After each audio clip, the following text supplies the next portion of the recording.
So we're going to talk about starting out with this the separation of the children that Trump's doing at the border with Border Patrol, with the ICE agents, how he's separating these parents from these children. I don't know how in the world he thought that this might be a good idea, but I'm happy. I am happy to know that the country as a whole, as the vast majority of people in the country were disgusted, were devastated with this policy. People have been fighting back. People have been screaming. People have been marching, and there's going to be a huge march coming up next week here in Boston, and I'm pretty sure there's been many throughout the goddamn country. People have been fighting back in a huge way, and it makes me proud to be a member of this country. It just makes me a little happier. Sad that it's actually happening. Horrific that it's actually happening. But people were outraged. People have been yelling, screaming. I mean, just getting into Trump's ear. All of the media has been backing these children up, this disgusting policy. He signed an executive order that turned that around. He's still going to have detention centers for these families, but he's going to keep them together. Is that the right thing to do? That is a policy question we can talk about later. I obviously disagree with it.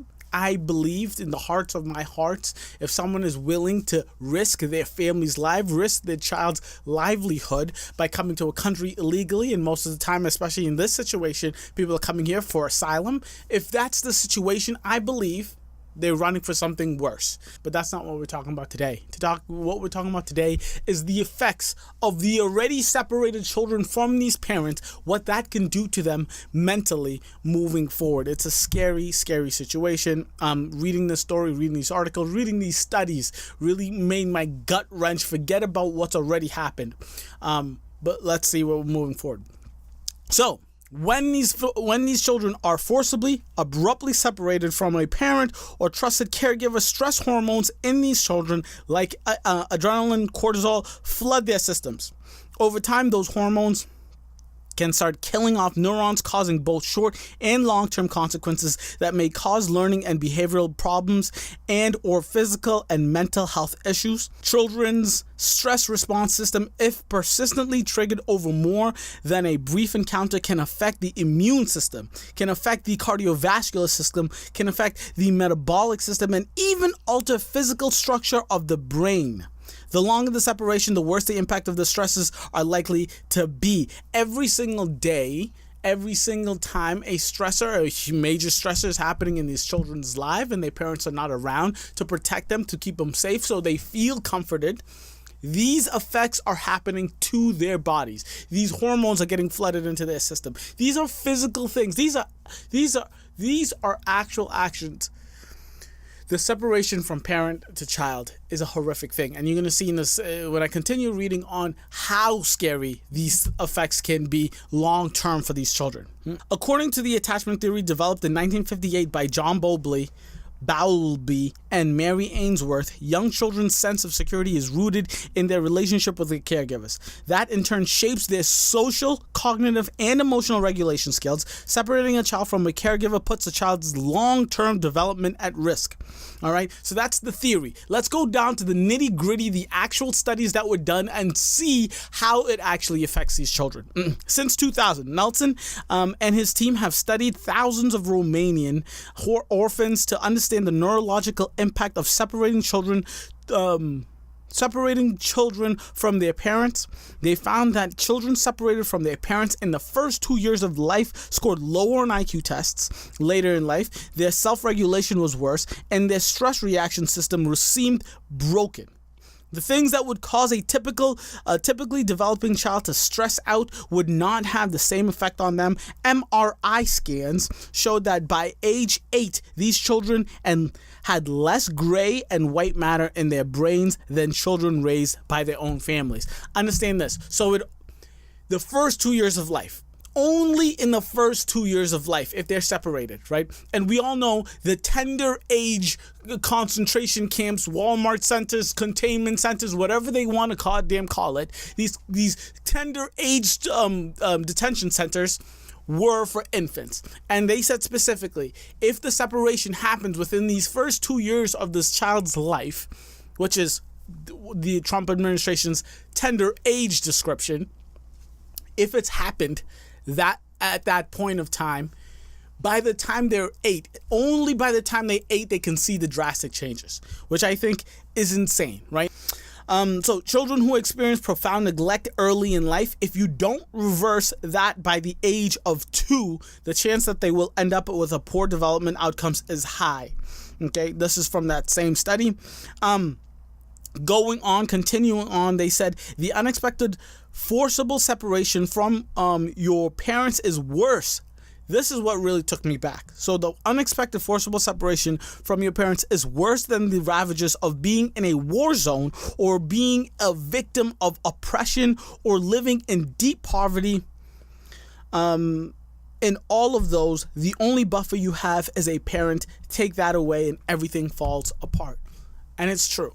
It is so very true. You hear these, stories from rags to riches stories where people were like, I didn't even know I was poor because, it was just me and my parents and that was my normal, right? I didn't even know I was in a war-torn city when I was growing up because my parents took care of me. They were there for me. I didn't even know that I was in whatever situation because my parents loved me and showed me care and affection, and all of this stuff is great. If you don't have any caregivers, if you don't have any your parents with you, if you're separated and you don't have that connection, and you are in insane poverty, and you are in a war-torn zone, if you are an immigrant to this country that gets separated and gets put into basically internment camps, basically is what's happening. You're going to feel the entire brunt force of this. And we're not talking the entire brunt force of this on adults that can control their emotions. We're talking on infants, on children. It's a scary thing. It's a horrible, horrible thing. So to end this off, the separation is hurtful enough to children's development, but the conditions of custody themselves can also add to the toxic stress experienced by these kids. And there's reason to believe that the U.S. government is not always the most trustworthy custodian. And this is just clear as day if you just look at all the news that's being reported. To this day, June 21st, we have yet to see any of the holding centers for any of the female children, and where they're holding these tender-aged children. So we haven't seen any of the girls, and we haven't seen any of the tender-aged children. Why? If they were happy, if they were playing on playgrounds, do you think for 1 second that they would say, no, we don't want anyone to see this? Of course not. The reason they don't want us to see it is because the conditions are obviously horrible. Obviously horrible. How horrible? We don't know, but it's horrible enough that they don't want us to see it. All right? We've just talked about all the signs, all of what can happen to developmentally to these children once they grow up, to the stresses, to the hormones and all of this stuff. Yeah, we know. I just told you, we have the facts out there. It's dangerous. It's horrible. But can we just look at each other? Can we just be human beings for 10 seconds and ask ourselves the simple question, is this the best way? Is this the most humane way we can deter this from happening? Separating children, infants, tender-aged children from their parents. It is horrible. It is heart-wrenching. It is the worst thing I have heard. We talk about race and how outwardly horrific it is here in the States. We talk about all of these horrific things that happen day in and day out in America. But this, by far, in a way, is the worst as a whole, as a country, as a government policy I have seen in my time in America. It is horrendous. It is tragic. It is the worst thing ever. I'm happy that they decided to keep the families together. I don't think that putting them in these prisons and detaining them is the best way to go about it.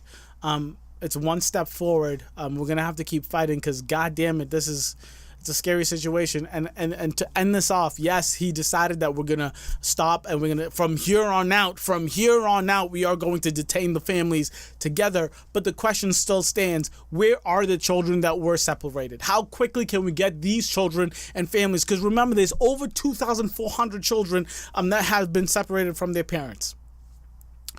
How are we going to get all of them back together? currently they've been shipping these children off in planes, and I mean, you've heard stories from stewardess, from flight attendants, that's being like, I can't understand how it's possible that we have all these children with standing next to ICE members with full armor gear and guns and the whole goddamn nine, how we can have those children in planes. But that's the situation we're living in. It's a scary, horrific situation. I don't know. We have to figure out something, because I was talking to an old friend, and the honest truth is, right now, free Americans, you who are watching this right now, we are the voice for these children, for these parents, for these immigrants that are separated. We are their voice. They can't argue, they can't fight, they can't get policy changes, they can't do anything. They can't even see their own family. We need to come together in some way, shape, or form and fight this tooth and nail until we can get some civility and justice. Okay. All right.